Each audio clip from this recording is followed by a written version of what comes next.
Fala pessoal, sejam todos bem-vindos a mais um vídeo aqui do canal. Se você ainda não é inscrito, se inscreva. Se quiser deixar algum comentário ao final do vídeo, fique à vontade. E também deixe aquele seu like ou seu dislike, que vai nos ajudar bastante na manutenção dessa iniciativa, que é simples, mas é feita de bom coração. Já tem um tempo que eu venho procurando na internet um tutorial que ajude os alunos, principalmente os alunos de engenharia civil, a fazerem o seu primeiro projeto de sistemas elétricos prediais. Então, um tutorial que explique como é a grafia das principais ligações. Então, uma lâmpada simples sendo acionada, sendo comandada por um único interruptor, por uma única tecla, ou se não várias lâmpadas sendo acionadas também por uma única tecla, ou lâmpadas diferentes, grupos de lâmpadas diferentes sendo acionadas por teclas diversas também. E também os famosos interruptores 3-way e 4-way, que são ligações especiais, que às vezes geram muita dúvida na hora do desenho, na hora da grafia desse tipo de ligação. Eu espero sinceramente que esse tutorial seja de bom proveito para todo mundo que estiver assistindo. Bora lá?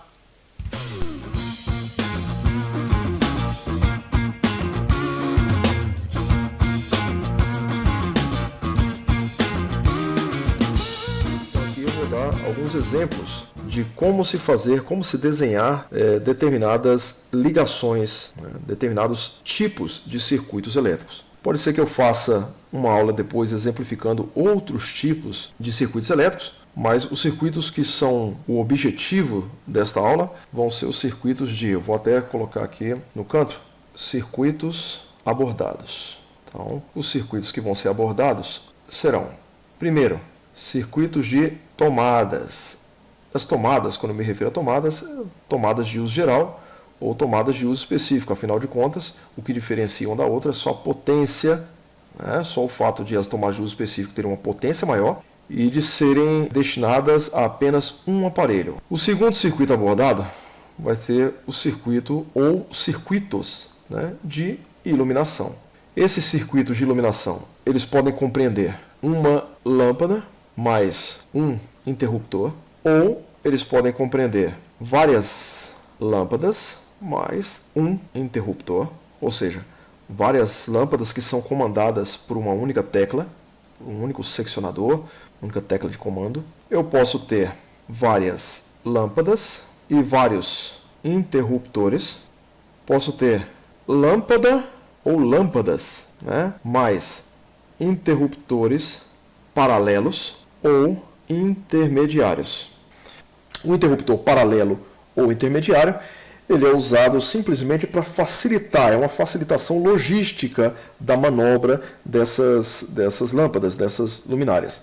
Eu quero entrar num quarto, por exemplo, acendo a luz do quarto, entro no quarto, ao deitar na minha cama eu não quero ter que levantar novamente para poder apagar a luz. Então eu coloco um interruptor que pode igualmente comandar essa lâmpada do meu quarto. Esse interruptor paralelo ele é também chamado de three-way, três caminhos. O interruptor intermediário é quando geralmente eu tenho espaços muito grandes, quando eu quero sair desse local, para eu não ter que me dirigir até no local onde está o interruptor, eu posso colocar vários interruptores que sejam capazes de cumprir a mesma tarefa. Então, esses interruptores vão ficar entre os interruptores paralelos. Eu coloco um par de interruptores paralelos, e no meio desses interruptores paralelos eu coloco um ou vários interruptores, conforme o tamanho do local, eu posso colocar vários interruptores intermediários, que vão fazer a mesma coisa, que é o quê? Acionar, ligar ou desligar aquelas luminárias. E aí, em qualquer local onde eu estiver ao meu alcance um desses interruptores intermediários, eu não preciso estar caminhando até os interruptores paralelos para poder desligar aquele circuito. Mas eles têm, cada um, tanto as tomadas quanto os vários tipos de circuitos de iluminação, eles têm um modo específico de serem desenhados. E é isso que eu quero tratar com vocês nessa aula. A intenção dessa aula é o quê? Mostrar para os alunos de engenharia civil, mostrar uma forma prática de desenho de um projeto de sistemas elétricos prediais. Nesse exemplo, é um exemplo qualquer que eu encontrei aqui na internet de um projeto de arquitetura, e eu peguei esse projeto por quê? Porque ele não tem o layout. Ele também não tem cotas, aliás, ele tem as cotas, né? Mas ali no cantinho de cada parede, mostrando ali as cotas de modo muito elegante, de modo muito discreto, né? Então por isso que eu tomei como exemplo esse projeto aqui. É um projeto que não poderia ser usado para o projeto de sistema elétrico predial, porque as paredes, percebam, né, que as paredes estão preenchidas, né? Geralmente quando você faz um projeto elétrico predial, você tira todas as cotas, tira todas as peças que compõem o layout do projeto, indicações de nível, e deixa-se somente, tão somente, as paredes, sem as paredes estarem achuradas, né? Então nós deixamos o projeto com as paredes com esse formato, né? Simplesmente linhas paralelas, e essas linhas são geralmente linhas finas, né? Linhas delgadas. Elas não podem causar interferência naquilo que eu realmente pretendo mostrar, que é o quê? Que são os meus circuitos. É o grande objetivo do meu projeto. Eu não quero mostrar as paredes. As paredes simplesmente devem indicar os limites. Elas têm um caráter simplesmente limítrofe. A primeira coisa que nós faremos aqui, é claro, é um projeto feito por engenheiro, tá? Então o engenheiro geralmente ele costuma dividir as luminárias no ambiente, levando em consideração a simetria, né? Um cômodo como esse aqui, ó, eu posso dividi-lo em duas partes. Nessa primeira parte aqui, eu vou traçar 2 eixos de simetria. Isso eu vou fazer para um cômodo apenas, um ambiente apenas, mas é o que é feito em todos os demais. A primeira coisa que eu vou desenhar são as minhas luminárias. Então, a primeira luminária. Depois disso, eu posso desconsiderar o que eu desenhei anteriormente. Tá? Então, aqui eu tenho a localização das minhas luminárias. Vou fazer isso nos demais cômodos, levando tudo isso que eu fiz até agora, a questão da simetria. Aqui, as minhas luminárias, todas elas vão ter a mesma configuração, né? Então, todas elas vão ter esse mesmo padrão de desenho. Nessa parte aqui de cima, eu vou indicar a potência, 100 watts. Essa luminária vai pertencer ao circuito número 1, e ela vai ser comandada pelo interruptor A. Essa parte aqui indica o comando da minha luminária, essa parte aqui indica potência da luminária, e essa parte aqui, circuito, a que ela pertence. Agora eu vou desenhar os interruptores. Vou representar os interruptores como circunferências, tá? Então vou colocar aqui, ao lado da minha porta, também um interruptor aqui ao lado dessa porta, ao lado desta. Esses interruptores, eles podem ser interruptores de tecla simples, como é o caso de todos esses que eu desenhei. Vejam que aqui na sala eu tenho um ambiente muito grande, então pode ser que eu queira ligar só essa lâmpada aqui e deixar essa aqui apagada. Então vou precisar de 2 teclas. E cada tecla dessa vai comandar uma luminária. Então posso chamar de luminária, essa aqui de luminária A, que vai comandar essa lâmpada aqui, e essa aqui de luminária B, que vai comandar essa lâmpada. Vou colocar aqui também, né? 100 watts. E aqui pertence ao mesmo circuito, circuito número 1. A terceira coisa que nós faremos é colocar as tomadas. Então eu vou colocar aqui uma tomada em qualquer lugar, simplesmente para servir como referência, tá? Vou desenhar uma tomadinha aqui. A tomada é representada por um triângulo. Essa tomada aqui é uma tomada baixa. Eu posso ter tomadas intermediárias, né? A 1,10 m de altura. Ou posso ter tomadas altas, a 2 metros de altura, que elas são totalmente preenchidas. Perfeito? Mas eu vou trabalhar aqui com a tomada baixa, tomada a 30 centímetros do piso acabado. Está faltando ainda uma coisinha para nós localizarmos aqui. O meu quadro de distribuição. Eu vou colocar esse quadro de distribuição o mais centralizado aqui na casa. É assim que nós representamos um quadro de distribuição. Ele aparentemente não está embutido na alvenaria, né? Mas geralmente é o que mais se usa, né? Embutir esse quadro na alvenaria. Tá? Mas isso não vem ao caso, é só mesmo o caráter ilustrativo, né? Toda essa demonstração que eu estou fazendo aqui é de caráter ilustrativo. Primeira coisa que nós faremos, a ligação dos meus circuitos de tomadas, que é o circuito mais simples. Geralmente, os meus eletrodutos são eletrodutos flexíveis, mas eu posso utilizar eletrodutos rígidos também, ou de metal ou de polietileno de alta densidade. Então, se eles forem eletrodutos rígidos, eu posso até fazer o desenho desses eletrodutos retinhos aqui, chegando a cada um desses locais. Não tem problema nenhum, tá ok? Não obstante, os mais utilizados são os flexíveis. Então, como flexíveis, eles vão passar pela laje ou por baixo da laje, né? E eu posso ter depois forro de gesso cobrindo esses eletrodutos, depende do método construtivo a ser utilizado. Vou desenhar primeiro o meu circuito número 2, que é o circuito número 1, eu coloquei aqui como circuito de iluminação. Então eu vou colocar como circuito de tomada, um circuito de tomada de uso geral. Eu vou colocar uma outra tomada de uso geral aqui também, ó, e vou colocar aqui no quarto. Vou colocar apenas uma tomada para servir simplesmente como exemplo para a gente, nos meus quartos. Então, tanto essa tomada quanto essa tomada da cozinha, essa do quarto e essa outra desse outro quarto pertencerão ao mesmo circuito. E esse circuito ele vai partir de onde? Ele vai vir de onde? Do meu quadro de distribuição. Se o circuito ele vai passar pela cozinha, passar pela sala e voltar aqui para os quartos, o modo mais racional de desenhá-lo é o seguinte.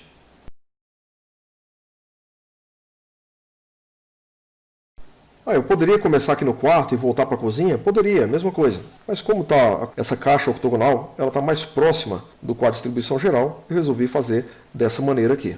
Vejam, a primeira coisa que eu fiz, depois de as luminárias estarem localizadas, tomadas, interruptores, a primeira coisa que eu fiz foi a distribuição dos eletrodutos. Esse desenho que eu fiz aqui são desenhos de eletrodutos. Os vermelhos aqui são eletrodutos.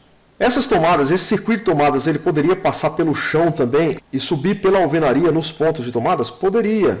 A única diferença é que esses eletrodutos, estando embutidos no piso, eles seriam representados por linhas tracejadas. Essa é a única diferença. Então teria essa linha aqui, depois ela poderia passar pelo chão, indo até a outra tomada. Depois poderia percorrer o chão e ir até na outra tomada aqui, e depois percorreria o chão também e chegaria até na outra tomada. Pronto, essa é a única diferença. Tá faltando mais algum eletroduto aqui? Tá. Esses eletrodutos estão percorrendo o teto, ou embutido, ou abaixo do teto. E eu vou desenhar eletrodutos que vão percorrer o teto e descer pela alvenaria para chegar até os pontos de tomada. Tá? Eu tenho outro aqui nesse ponto. Pois bem, eu vou representar de outra cor aqui agora. Vocês não precisam fazer isso no projeto de vocês, tá? O projeto vai ficar muito cheio de cor. Geralmente projetos complementares não pode ter muita cor assim não, porque polui o projeto, tá? A informação fica para segundo plano, fica bem ruim. Então aqui eu vou sair a fase do meu circuito número 2. Então aqui é a fase do meu circuito número 2. O que mais eu tenho no circuito tomada? O neutro. Então vou desenhar o cabo neutro aqui, ó. O que mais eu tenho também no circuito tomada? O meu terra. Então, fase, o neutro e o terra, todos pertencentes ao circuito número 2.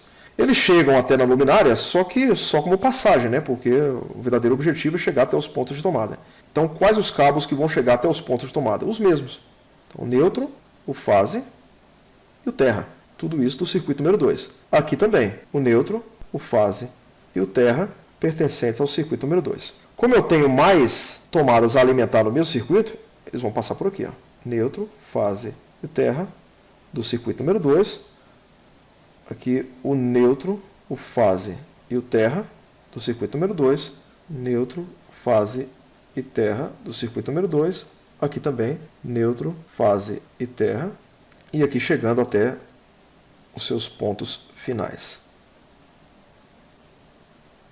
Percebam que o meu desenho do circuito de tomada já está pronto. É isso aqui. Por isso que eu resolvi desenhar primeiro, porque elas são as mais simples. Vou usar os meus eletrodutos para conduzir um outro circuito. Será o meu circuito de lâmpadas. Eu vou fazer um circuito de lâmpadas simples e um circuito de lâmpadas acionadas por teclas diferentes. Vamos colocar aqui, ó, um outro circuito. Vamos aumentar esse cara aqui. Esse circuito de iluminação dessa lâmpada eu vou chamar de circuito de iluminação 3. Ele vai sair do meu quadro de distribuição, o neutro, o fase. É necessário ter para a iluminação o terra? Não, não é necessário. Tá? Só se a gente quiser. Então vou desenhar aqui sem o terra, porque a norma não exige. Então esse vai ser o meu circuito número 3. A minha fase ela tem que ir até o interruptor. Tá? Ela vai passar por aqui e vai chegar até o interruptor. Aqui eu tenho a fase 3. O meu neutro vai ficar na lâmpada. Então ele chega até aqui, ele é conduzido até a minha caixa de passagem e permanece nela. Poxa, então qual o cabo que vai ser responsável pelo fechamento do circuito? Vai ser o meu cabo de retorno. Né? Então o retorno vai ter essa forma, que é simplesmente um tracinho perpendicular ao eletroduto e que nasce no próprio eletroduto. Né? O início dele se dá no próprio eletroduto. Ele não corta o eletroduto como a fase corta, entendeu? E aqui eu vou chamar esse meu interruptor, eu vou chamar de interruptor, sei lá, vou colocar aqui a letra D. Logo, essa lâmpada vai ser a lâmpada acionada pelo interruptor D, pela tecla D do interruptor, que é simples nesse caso aqui, só tem uma tecla. Essa lâmpada aqui, sei lá, vai ser uma lâmpada de 15 watts e ela pertence ao circuito número 3. Só não podemos esquecer de colocar nesse cabo de retorno a referência à letra D. Vamos a um outro exemplo. Vamos ver um exemplo da ligação de várias lâmpadas por um único interruptor. Então vou desenhar aqui um interruptor com uma única tecla e que ele vai acender as lâmpadas A e B. Então como isso vai se dar? O meu circuito vai ser o circuito número 1. Aqui eu tenho neutro, fase do circuito número 1. Ele vai passar por aqui e vai chegar até na minha primeira lâmpada. Neutro e fase, circuito número 1. Neutro e fase do circuito número 1. Pois bem, o neutro deve chegar a cada uma das luminárias. A fase, ela deve ir até o interruptor. Então, o neutro fica, a fase vai. Aqui eu tenho a fase do circuito número 1. Tenho que ter o retorno para acender as duas lâmpadas. Essas lâmpadas poderiam ter a mesma denominação. Então, ao invés de aqui ser A e B, eu posso colocar as duas lâmpadas como lâmpadas A. O retorno que vai voltar é simplesmente o retorno A. E aqui também o retorno A. Esse é o modo mais usual. Essa tecla aqui sendo a tecla A. Vamos agora para um outro exemplo. Eu quero acender cada lâmpada com uma tecla diferente. Eu vou apagar isso aqui e vou utilizar esse interruptor que eu tinha desenhado primeiramente. Tá? Então vamos desenhar um eletroduto para ele. O meu circuito vai continuar sendo o circuito número 1. Então eu vou sair daqui do quadro de distribuição geral com o meu neutro, a minha fase do circuito número 1. Ele vai passar por aqui, neutro e fase do circuito número 1, neutro e fase do circuito número 1. E aqui, neutro e fase do circuito número 1? Não, o neutro fica na lâmpada, a fase é que vai para o interruptor. E vão retornar dois retornos, o retorno A e o retorno B. O retorno A segue até a segunda lâmpada, que é a lâmpada A. E o retorno B, ele vai morrer aqui nessa lâmpada aqui de baixo, que é a lâmpada B. Simplesmente assim. Agora o exemplo mais complicado, né? Eu vou até utilizar um quarto para exemplificar mais dois tipos de ligação. A ligação dos interruptores paralelos e de um interruptor intermediário. Primeira coisa que eu quero explicitar para vocês é como que funciona um interruptor paralelo e um interruptor intermediário. Vamos desenhar os nossos cabos. Vou até desenhar o cabo terra aqui também. Vou desenhar aqui também dois interruptores, são os dois interruptores paralelos. E vou desenhar aqui a luminária que eu pretendo acender. Dentro do interruptor paralelo, e é isso que diferencia o interruptor paralelo de um interruptor simples, cada um deles possui 3 polos. Eu sei que o meu cabo neutro ele vai até a lâmpada, então eu vou chamar esse cara aqui de neutro, esse cara aqui eu vou chamar de fase, esse aqui de terra. O meu cabo neutro ele vai até a lâmpada, o cabo fase vai até um dos interruptores, pode ser qualquer um deles. Então aqui vamos fazer a ligação do cabo neutro até a lâmpada, tá? Ele vai chegar até um dos polos da lâmpada. E esse cara aqui, da minha fase, ele vai chegar até um dos polos. Qual polo? O central de um dos meus interruptores. Percebam que aqui eu tenho outros 2 polos que restaram, dos quais vão sair retornos, que vão ser ligados até o outro interruptor. E desse interruptor eu vou ter mais um retorno que vai sair dele e vai até a lâmpada. Então isso aqui é retorno, isso aqui é retorno e isso aqui é retorno. Então aqui chegou a fase, aqui veio o cabo neutro e aqui são os 3 retornos. Isso é o que acontece no interruptor que nós chamamos three-way ou paralelo. No interruptor four-way vai acontecer o seguinte: eu terei entre os 2 interruptores paralelos mais um interruptor, que nós chamamos carinhosamente de interruptor intermediário. Tá? Ele é mais robusto, ele tem 4 polos aqui no meio. A fase vai chegar igualmente nesse interruptor, vão sair 2 retornos que vão se ligar a esses 2 polos. Como eu quero que esse interruptor seja capaz de ligar uma lâmpada quando ela estiver desligada e de desligar quando ela estiver ligada, eu vou cruzar esses retornos e vou fazê-los chegar até no outro interruptor paralelo. E do interruptor paralelo eu vou chegar até na minha lâmpada. 1, 2, 3 e o 4. Tem esse que vai para a lâmpada, tá ok? Esse aqui é o meu neutro, esse aqui é o meu cabo fase. Então isso é o que acontece nessas duas ligações, consideradas ligações especiais de interruptores. Então, antes de exemplificar, eu vou desenhar os interruptores, onde é que eles vão ficar, né? Então, esse interruptor vai ficar aqui, eu vou ter um interruptor paralelo a ele. E vou ter um outro aqui que vai ser o meu interruptor intermediário, que eu não vou usar agora, né? Primeiro eu vou dar o exemplo da grafia, né, do projeto do interruptor paralelo. Diferença na simbologia, tá? O interruptor paralelo, ele é todo preenchido. E o interruptor four-way, ele é preenchido só a metade. Tudo bem? Pois bem, definidos, né? Quais são os interruptores? Vou definir aqui qual o circuito, né? Então essa lâmpada aqui vai ser uma lâmpada de 15 watts do circuito número 4 e ela vai ser acionada pelo comando E, vai ser a lâmpada E. Vou desenhar o meu eletroduto. Então o eletroduto vai chegar até na lâmpada e vai até o meu interruptor paralelo. Primeiro vamos tratar do paralelo, né? Vamos pegar a minha caneta verde. Daqui do meu quadro de distribuição vão sair o meu neutro, o meu fase do circuito número 4. A fase, o neutro vai ficar na lâmpada, a fase vai até um dos interruptores, pode ser qualquer um. Então vamos escolher esse aqui, ó, fase 4. Vão voltar quantos retornos? De acordo com o desenho que a gente viu antes. 2. Tá? Retornos E. Esses dois retornos seguem até o outro interruptor. E volta mais um para a lâmpada. Então aqui eu tenho 3, 3. Daí o nome three-way. Agora, com relação ao intermediário, vamos apagar isso aqui. Eu vou ter que desenhar um outro eletroduto, chegando até no interruptor intermediário. E agora eu vou desenhar, fazer a grafia dos meus cabos. Do meu quadro de distribuição geral vai partir o neutro e a fase do circuito número 4. Segue até um dos interruptores paralelos, fase 4. Dois retornos partiram desse interruptor e seguiram até o meu four-way. Ele vai vir primeiro aqui. Do four-way saem mais dois retornos que seguem até o outro interruptor paralelo. E dele segue um outro retorno até a lâmpada. Então aqui eu tenho 3, 3 e aqui 4. Por isso o nome four-way, que agora fica mais claro, né? Quando a gente vê aqui fica mais claro. Espero que tenha ficado claro a todos vocês, espero que tenha sido de ajuda, embora o desenho não ajude muito, mas espero que tenha sido de ajuda para todos vocês. Um abraço, sucesso para todo mundo. Tchau, tchau.